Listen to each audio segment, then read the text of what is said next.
ಪೆಂಡಿ ಕಟ್ಟುವಾಗ ರೂಟ್ವೇಟರ್ ಇರೋದ್ರಿಂದ ಆ ರೂಟ್ವೇಟರ್ ನಲ್ಲಿ ಇದು ಸಹ ಅದರಲ್ಲಿ ಮೇವ್ನಲ್ಲಿ ಹೋಗ್ಬಿಟ್ಟಿದೆ.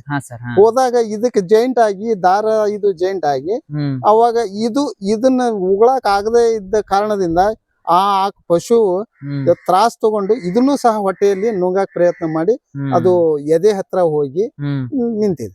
ಎಲ್ಲ ರೈತರಿಗೂ ನಮಸ್ಕಾರ.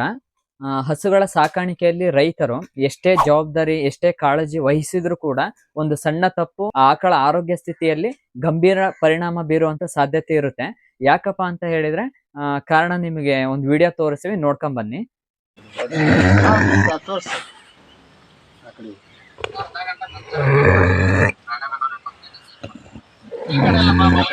ಮನುಷ್ಯ ತನ್ನ ಬುದ್ಧಿವಂತಿಕೆಯಿಂದ ತನ್ನ ಕೆಲಸಗಳನ್ನ ಕಡಿಮೆ ಮಾಡ್ಕೊಳ್ಳುವಂತ ಒಂದು ಉದ್ದೇಶದಿಂದ ಕೆಲವೊಂದು ತಂತ್ರಜ್ಞಾನನ ಅಳವಡಿಸ್ಕೊಂಡಿರ್ತಾರೆ. ಆ ತಂತ್ರಜ್ಞಾನ ಪೂರಕವೂ ಆಗಬಹುದು ಮತ್ತೆ ಮಾರಕನೂ ಆಗಬಹುದು. ನೀವು ಇಲ್ಲಿ ಯಾವ ತರ ಅದನ್ನ ಬಳಸ್ಕೊಂತೀರಾ, ಅದರ ಜವಾಬ್ದಾರಿಗಳನ್ನ ಯಾವ ತರ ನಿಭಾಯಿಸ್ತೀರಾ ಅನ್ನೋದ್ರ ಮೇಲೆ ಒಂದು ಈ ತರ ಘಟನೆಗಳು ನಡೆಯೋ ಸಾಧ್ಯತೆ ಇರುತ್ತೆ. ಹಾಗಾಗಿ ನೀವು ಪ್ರತಿಯೊಂದು ವಿಷಯದಲ್ಲೂ ಕೂಡ ಜಾಗರೂಕತೆಯಿಂದ ಎಲ್ಲ ಹಸುಗಳ ಸಾಕಾಣಿಕೆ ಮಾಡ್ರಿ ಅಂತ ಹೇಳೋದಕ್ಕೆ ಇಷ್ಟಪಡ್ತೀನಿ. ಈಗ ನೀವು ನೋಡ್ತಾ ಇರಬಹುದು, ಈ ದಾರ ಈಗೇನು ಹುಲ್ಲಿನ ಪೆಂಡೆ ಕಟ್ತೀವಲ್ಲ ಆ ದಾರ ಇದು.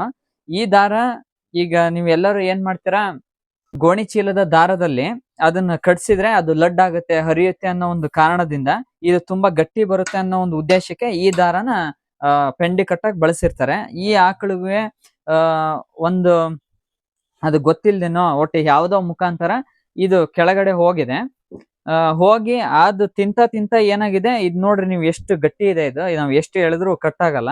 ಈ ತರ ಕಟ್ಟಾಗಲಂಗೆ ಅದು ತಿಂತ ಅದು ವಾಪಸ್ ಹಾಕೋದಕ್ಕೂ ಆಗಿಲ್ಲ. ಮತ್ತೆ ಅದೇ ತರನೇ ಇದು ಎಲ್ಲ ಪೂರ್ತಿಯಾಗಿ ಒಳಗಡೆ ನುಂಗಿ, ಈಗ ನೀವು ನೋಡಿದ್ರಲ್ಲ ಆ ತರ ಆರೋಗ್ಯ ಸ್ಥಿತಿಯಲ್ಲಿ ಇದ್ರ ಆರೋಗ್ಯ ಸ್ಥಿತಿ ಬಹಳ ಗಂಭೀರ ಆಗಿದೆ. ಈ ತರ ಗಂಭೀರ ಆದಂತ ಸಮಯದಲ್ಲಿ ಈ ಹಸು ಮಾಲೀಕರ ಸಮಯ ಪ್ರಜ್ಞೆ ಮತ್ತು ಪಶು ವೈದ್ಯರ ತಂಡ ಇವರೆಲ್ಲ ಪ್ರಯತ್ನಗಳಿಂದ ಅವರ ಚಿಕಿತ್ಸೆ, ಪಶು ವೈದ್ಯರ ಚಿಕಿತ್ಸೆ ಸರಿಯಾದ ಸಮಯಕ್ಕೆ ಇದು ಆಕಳಿಗೆ ಸಿಕ್ಕಿರೋದ್ರಿಂದ ಇವತ್ತಿನ ದಿನ ಇದು ಪ್ರಾಣಾಪಾಯದಿಂದ ಪಾರಾಗಿ ಯಾವುದೇ ತೊಂದರೆ ಇಲ್ದಂಗೆ ಈಗ ಮೇವು ತಿನ್ನೋದು ಪ್ರತಿಯೊಂದು ಕಾರ್ಯಗಳು ಸುಲಭವಾಗಿ ಸಾಗ್ತಾ ಇದೆ.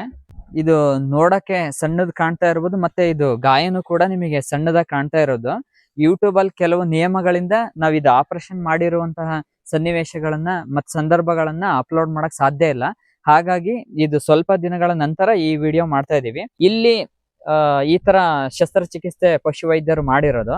ಈ ಹಗ್ಗ ಎಲ್ಲಿ ಸಿಕ್ಕಿಂದಿತ್ತು ಅಂತ ಹೇಳಿದ್ರೆ ನೋಡ್ರಿ, ಅಲ್ಲಿಂದ ಹಿಡಿದು ಇಲ್ಲಿ ಪಶು ವೈದ್ಯರು ತಿಳಿಸಿರೋದು ನಮಗೆ ಈ ದಾರಗಳು ಮತ್ತೆ ಪ್ಲಾಸ್ಟಿಕ್ ಈ ತರ ಇರೋದು ಎದೆ ಹತ್ರ ಇಲ್ಲಿ ಇತ್ತು ಅಂತ ಹೇಳಿದ್ರು ಪಶು ವೈದ್ಯರು.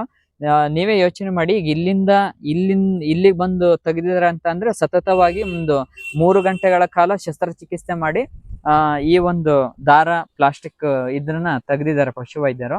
ಹಾವೇರಿ ಜಿಲ್ಲೆ ಹಿರೇಕೆರೂರು ತಾಲೂಕು ಹಂಸವಾವಿ ಪಶು ಚಿಕಿತ್ಸಾಲಯ ವ್ಯಾಪ್ತಿಯಲ್ಲಿ ಬರುವಂತ ಪಶು ವೈದ್ಯರ ತಂಡ ಈ ಒಂದು ಶಸ್ತ್ರಚಿಕಿತ್ಸೆನ ಅತ್ಯಂತ ಸಫಲವಾಗಿ ನಿರ್ವಹಿಸಿದ್ದಾರೆ. ಸಂಪೂರ್ಣ ಪಶು ವೈದ್ಯರ ತಂಡಕ್ಕೆ ತುಂಬು ಹೃದಯದ ಧನ್ಯವಾದಗಳನ್ನು ಹೇಳ್ತಾ ಇದೀವಿ. ಅದೇ ತರನೇ ಈ ರೈತರ ಸಮಯ ಪ್ರಜ್ಞೆ ಮತ್ತು ಪಶು ವೈದ್ಯರ ಪ್ರಯತ್ನ ಇವೆರಡೂ ಸರಿಯಾದ ಸಮಯಕ್ಕೆ ಸಿಕ್ಕಿರೋದ್ರಿಂದ ಇವತ್ತಿನ ದಿನ ಈ ಆಕಳು ಯಾವುದೇ ರೀತಿಯಾದ ಆರೋಗ್ಯ ತೊಂದರೆಗಳಿಲ್ದಂಗೆ ಚೇತರಿಸಿಕೊಂಡಿದೆ. ಮನುಷ್ಯನ ಅತಿ ಬುದ್ಧಿವಂತಿಕೆ ಮತ್ತು ತಂತ್ರಜ್ಞಾನ ಮನುಷ್ಯನ ಜೀವನ ಬದಲಾವಣೆ ಮಾಡಿದ್ರೆ ಸಾಕು, ಮತ್ತೆ ಅದೇ ತರ ಪ್ರಾಣಿಗಳ ಜೀವ ತೆಗೆಯುವಂತಹ ವಿಧಾನಗಳು ಸರಿಯಲ್ಲ ಅಂತ ಕಾಣುತ್ತೆ. ಆದಷ್ಟು ಪ್ರಕೃತಿಯಲ್ಲಿ ಪ್ಲಾಸ್ಟಿಕ್ ವಿಸರ್ಜನೆ ಮಾಡುವಂತದನ್ನ ಬಹಳ ಕಡಿಮೆ ಮಾಡಿ ಸಾಧ್ಯವಾದಷ್ಟು ಗಿಡ ಮರಗಳನ್ನ ಬೆಳೆಸಿ ಆದಷ್ಟು ಪ್ಲಾಸ್ಟಿಕ್ ಬಳಕೆನ ನಿಮಗೆ ಎಷ್ಟು ಸಾಧ್ಯನೋ ಅಷ್ಟು ಕಡಿಮೆ ಮಾಡಿದ್ರೆ ಒಳ್ಳೆಯದು. ಈ ಹಸುವಿನ ಮಾಲೀಕರು ಇವ್ರೆ. ಸರ್, ನಿಮ್ಮ ಪರಿಚಯ, ನಿಮ್ಮ ಊರು? ನಾವು ಹಿರೇಕೆರೂರು ತಾಲೂಕು ಹಾವೇರಿ ಜಿಲ್ಲೆ ಸಾತೇನಹಳ್ಳಿ ಗ್ರಾಮದ ಒಬ್ಬ ಸಣ್ಣ ರೈತರಾಗಿದ್ದು, ಈ ಸಣ್ಣ ರೈತರ ಕುಟುಂಬದಲ್ಲಿ ನಾವು ಪಶುಗಳ ಪಾಲನೆಯನ್ನು ಮಾಡ್ತಾ ಇದ್ದೇವೆ. ಹಾ ಸರ್, ಇದು ಯಾವಾಗ ನಡೀತು ಸರ್ ಈ ತರ ಘಟನೆ? ಇದು ಸುಮಾರು ಒಂದು 15 ದಿವಸದ ಹಿಂದೆ ನಡೆದ ವಿಷಯ. ಯಾವ ಕಾರಣಕ್ಕೆ ಇದು ಹಿಂಗಾಯ್ತು ಸರ್? ಏನ್ ನಿಮಗೆ ಇದು ಗೊತ್ತಿಲ್ದಂಗೆ ತಿಂದ್ಬಿಡ್ತಾ, ಇಲ್ಲ ಹೆಂಗ್ ಗೊತ್ತಿದ್ದು ಆಗ್ಬಿಡ್ತಾ, ಹೆಂಗ್ ಸರ್ ಇದು? ನೋಡಿ ಸರ್, ಇದು ಹೊಲದಲ್ಲಿ ಈಗ ತಂತ್ರಜ್ಞಾನದ ಬಳಕೆಯಿಂದ ಈಗ ರೈತರ ಕೆಲಸ ಕಡಿಮೆ ಆಗಲಿ ಅನ್ನೋ ಉದ್ದೇಶದಿಂದ ನಾವು ಹೊಲದಲ್ಲಿ ಭತ್ತದ ಹುಲ್ಲನ್ನ ಮತ್ತು ಗೋವಿನ ಜೋಳದ ರೌದಿ ಅಂತೀವಿ, ಆ ರೌದಿಯನ್ನ ಪೆಂಡಿಯನ್ನ ಕಟ್ಸ್ತಾ ಇದ್ದೀವಿ ಟ್ಯಾಕ್ಟ್ರಿಯಲ್ಲಿ.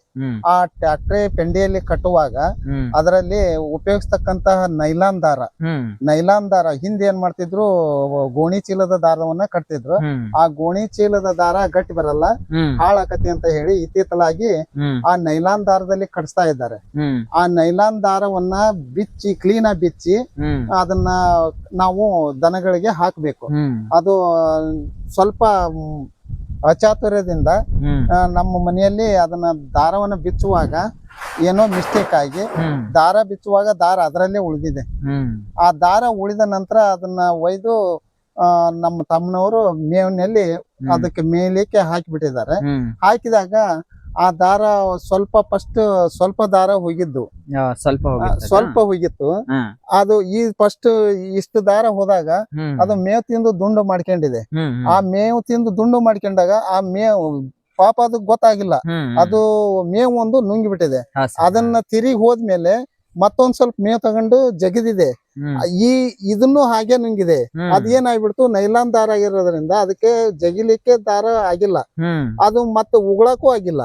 ಅದ್ರ ಹಿಂದ್ಗೂಟಾಗಿದ್ದ ಮೇವನ್ನ ಮತ್ತೊಂದು ತುತ್ತನ್ನ ತಿಂದಿದೆ.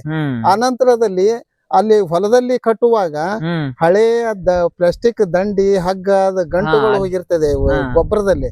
ಆ ಗೊಬ್ಬರದಲ್ಲಿ ಹೋದಾಗ ನೆಲದಲ್ಲಿ ಬಿದ್ದಾಗ ಅದು ಪೆಂಡಿ ಕಟ್ಟುವಾಗ ರೂಟ್ವೇಟರ್ ಇರೋದ್ರಿಂದ ಆ ರೂಟ್ವೇಟರ್ನಲ್ಲಿ ಇದು ಸಹ ಅದರಲ್ಲಿ ಮೇವಿನಲ್ಲಿ ಹೋಗ್ಬಿಟ್ಟಿದೆ. ಹೋದಾಗ ಇದಕ್ಕೆ ಜಾಯಿಂಟ್ ಆಗಿ ಇದು ಜಾಯಿಂಟ್ ಆಗಿ ಅವಾಗ ಇದನ್ನ ಉಗುಳಕ್ ಆಗದೆ ಇದ್ದ ಕಾರಣದಿಂದ ಆ ಪಶು ತ್ರಾಸ್ ತಗೊಂಡು ಇದನ್ನು ಸಹ ಹೊಟ್ಟೆಯಲ್ಲಿ ನುಂಗಾಕ್ ಪ್ರಯತ್ನ ಮಾಡಿ ಅದು ಎದೆ ಹತ್ರ ಹೋಗಿ ನಿಂತಿದೆ. ಇಷ್ಟು ಈ ನಡೆದ ನಂತರ ನಾವು ತಕ್ಷಣ ಒಂದು 4-5 ತಾಸು ಬಿಟ್ಟ ನಂತರ ಅದು ಗೊರಗುಟ್ಟಾಗ ಚಲೋ ಮಾಡ್ತು. ಆಗ ತಕ್ಷಣ ನಾವು ಪಶು ವೈದ್ಯಕೀಯರಿಗೆ ತಿಳಿಸಿದ್ವಿ. ಇದು ಅಕಸ್ಮಾತ್ ಈ ದಾರ ಇಲ್ದಂಗೆ ಗೋಣಿ ಚೀಲದ ದಾರ ಏನಾದ್ರು ಇದ್ದಿದ್ರೆ ಈ ತರ ನಡೀತಿದ್ದಿಲ್ಲ, ಕಟ್ ಆಗ್ತಿತ್ತು. ಜಗದಾಗ ಅದು ಇದು ಮಿದುವಾಗಿ ಜಗದಾಗ ಅದು ಆರಕ್ಷಣಾ ಶಕ್ತಿ ಇರ್ತಿತ್ತು. ನೋಡಿ ರೈತ ಬಾಂಧವ್ರೆ, ಸಾಧ್ಯವಾದಷ್ಟು ಈ ತರ ದಾರ ನೀವು ಬಳಸಿದ್ರಿ ಅಂತಂದ್ರೆ ಅದನ್ನ ನೀವ್ ಎಷ್ಟು ಜಾಗರೂಕತೆಯಿಂದ ಅವಕ್ಕೆ ಮೇವು ಎಷ್ಟು ಪರೀಕ್ಷೆ ಮಾಡಿ ಹಾಕ್ತಿರೋ ನಿಮಗೆ ಬಿಟ್ಟಿರೋದು. ಅಕಸ್ಮಾತ್ ಅದು ಗೋಣಿ ಚೀಲದ ದಾರ ಆಗಿದ್ರೆ ಈ ಒಂದು ಪರಿಸ್ಥಿತಿ ಬರ್ತಾ ಇರ್ಲಿಲ್ಲ ಅಂತ ಈ ರೈತರ ಅನುಭವನ ಹಂಚಿಕೊಳ್ತಾ ಇದ್ದಾರೆ. ಸರ್, ಈ ಹಸುಗೆ ಈ ಘಟನೆ ನಡೆದ್ಮೇಲೆ ನಿಮ್ಮ ಅನುಭವದ ಪ್ರಕಾರ ಬೇರೆ ರೈತರಿಗೆ ಏನ್ ಹೇಳಕ್ ಇಷ್ಟಪಡ್ತಾರೆ? ನೋಡಿ ಸರ್, ಎಲ್ಲಾ ರೈತರಿಗೂ ದಯಮಾಡಿ ಕೈ ಮುಗಿದು ಕೇಳ್ತಾ ಇದ್ದೀನಿ. ಎಲ್ಲಾ ರೈತರು ಪಶುಗಳನ್ನ ಸಾಕ್ಬೇಕಾದ್ರೆ ನಾವು ಮನೆಯಲ್ಲಿ ಹೇಗೆ ನಮ್ಮ ಜವಾಬ್ದಾರಿಯುತವಾಗಿ ಊಟಕ್ಕೆ ನಾವು ಅಡಿಗೆಯನ್ನ ಸಿದ್ಧ ಮಾಡಿಕೊಳ್ತೇವೋ ಆ ರೀತಿಯಲ್ಲಿ ಪಶುಗಳು ಅವು ಪಾಪ ಏನು ಗೊತ್ತಿರಲ್ಲ, ನಾವ್ ಏನ್ ಹಾಕ್ತಿರ್ತೇವೋ ಅದನ್ನ ತಿಂತಿರ್ತಾವೆ. ಅದಕ್ಕಾಗಿ ದನಗಳು ಸಹ ನಾವು ಮನುಷ್ಯರಂಗೆ ಪಾಲನೆ ಮಾಡ್ಬೇಕು. ಅದಕ್ಕೆ ಹೊತ್ತಿ ನೀರಾಗ್ಲಿ ಮೇವಾಗ್ಲಿ ಆ ಮೇವನ್ನ ಹಾಕ್ಬೇಕಾದ್ರೆ ನಾವು ಸರಿಯಾಗಿ ಅದನ್ನ ಕೊಡವಿ ಸ್ವಚ್ಛಗೊಳಿಸಿ ಅದ ನಂತರದಲ್ಲಿ ಅದನ್ನ ನೋಡಿ ಹಾಕ್ಬೇಕು. ಆಗ ನೋಡಿ ಹಾಕಿದಾಗ ಮಾತ್ರ ಪಶುಗಳನ್ನ ನಾವು ಸಾಕೋದು, ಆಮೇಲೆ ಅವುಗಳ ಜೀವಕ್ಕೆ ನಾವು ಏನೋ ಹಾನಿ ಆಗದಂಗೆ ನೋಡ್ಕೊಳ್ಬಹುದು. ಇಲ್ಲ ಅಂದ್ರೆ ಏನಾದ್ರೂ ಹಂಗೆ ಸುಮ್ನೆ ಮಾಡ್ಬೇಕು ಅಂತ ಮಾಡಿದ್ರೆ ಈ ರೀತಿ ಕಷ್ಟಕ್ಕೆ ಸಿಲ್ಕೊಂತಾವೆ. ಆದ್ರಿಂದ ಎಲ್ಲಾ ರೈತರು ಜವಾಬ್ದಾರಿಯುತವಾಗಿ ಪಶುಗಳನ್ನ ಸಾಕಿ ಈ ರೀತಿ ಆಗದಂತೆ ತಾವು ನೋಡ್ಕೋಬೇಕಂತ ಹೇಳಿ.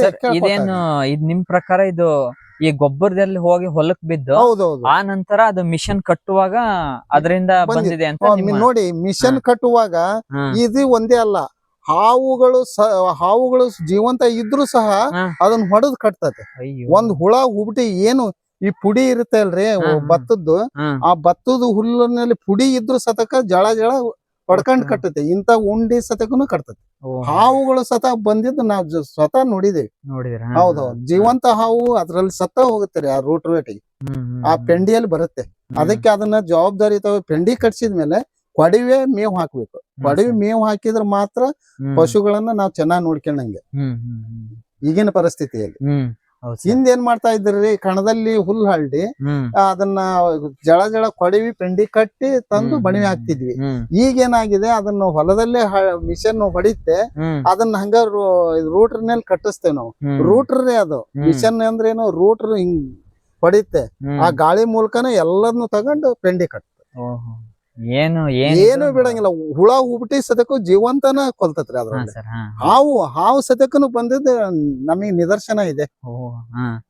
ಬಹಳ ಬೇಜಾರಾಗ್ತಾ ಇದೆ ಸರ್ ಈ ತರ. ಮನುಷ್ಯನ ಇನ್ನು ಅತ್ಯಾಧುನಿಕ ತಂತ್ರಜ್ಞಾನ ಇನ್ನು ಏನೇನ್ ಹಾಳು ಮಾಡ್ತಾವೋ ಗೊತ್ತಿಲ್ಲ. ಬಟ್ ಈಗಿನ ಪರಿಸ್ಥಿತಿಗೆ ಅತ್ಯಾಧುನಿಕ ತಂತ್ರಜ್ಞಾನ ತುಂಬಾ ಅವಶ್ಯಕತೆ ಇದೆ. ಬಟ್ ಅದೇ ಈಗ ಅತ್ಯಾಧುನಿಕ ತಂತ್ರಜ್ಞಾನ ಮನುಷ್ಯನ ಜೀವನ ಶೈಲಿನ ಬದಲಾವಣೆ ಮಾಡಿದ್ರೆ ಸಾಕು. ಬಟ್ ಮನುಷ್ಯನ ಜೀವನನೇ ತೆಗಿಯುವಂತ ಒಂದು ಬದಲಾವಣೆ ಬೇಡ ಅಂತ ನನ್ನ ಅನಿಸಿಕೆ. ಸಾಧ್ಯವಾದಷ್ಟು ರೈತರು ಹೊಲಗಳಿಗೆ ಔಷಧಿ ಹೊಡೆಯಕ್ಕೆ ಔಷಧಿ ಬಾಟಲ್ಗಳು ಮತ್ತೆ ಕವರ್, ಪ್ಲಾಸ್ಟಿಕ್ ಚೀಲಗಳು ಇವನ್ನೆಲ್ಲ ತಗೊಂಡೋಗಿ ಹೊಲದಲ್ಲೇ ಹಾಗೆ ಬಿಟ್ಟು ಬಂದ್ಬಿಡ್ತಾರೆ. ಅದರಿಂದನೂ ಕೂಡ ಎಷ್ಟೋ ನಿದರ್ಶನಗಳು ಇದಾವೆ. ಅವುಗಳನ್ನು ಕೂಡ ಪಶುಗಳು ತಿಂದು ಆರೋಗ್ಯದಲ್ಲಿ ಏರುಪೇರಾಗಂತ ಸಾಧ್ಯತೆ ತುಂಬಾ ಇದೆ. ಈಗ ಈ ತರ ಎಲ್ಲ ಆಗ್ಬಾರ್ದು ಅಂತ ಅಂದ್ರೆ ನೀವು ಜವಾಬ್ದಾರಿಯಾಗಿ ಆ ಪ್ಲಾಸ್ಟಿಕ್ ಚೀಲಗಳನ್ನ, ಬಾಟಲ್ಗಳನ್ನ ಅವ್ ಯಾವನ್ನು ಕೂಡ ಹೊಲದಲ್ಲೇ ವಿಸರ್ಜನೆ ಮಾಡ್ಲಂಗೆ ಆದಷ್ಟು ಮನೆಗೆ ತಂದು ಮರುಬಳಕೆ ಮಾಡುವಂತಹವರಿಗೆ ಕೊಡುವಂತಹ ವಿಧಾನಗಳು ಇವೆಲ್ಲವನ್ನು ಅನುಸರಿಸೋದು ತುಂಬಾ ಒಳ್ಳೆಯ ಒಂದು ಕ್ರಮ ಅಂತ ಹೇಳೋದಕ್ಕೆ ಇಷ್ಟಪಡ್ತೀನಿ. ಇನ್ನಷ್ಟು ಉಪಯುಕ್ತ ಮಾಹಿತಿ ಜೊತೆಗೆ ಮತ್ತೆ ಸಿಗ್ತೀನಿ. ಸುನಿಲ್ ಕೋಡಿಹಳ್ಳಿ, ನಿಸರ್ಗದ ಕೊಡುಗೆ ಯೂಟ್ಯೂಬ್ ಚಾನಲ್, ಕಿರಣ್ ಅಂಗಡಿ. ವಿಡಿಯೋ ನೋಡಿದ್ದಕ್ಕಾಗಿ ಧನ್ಯವಾದ.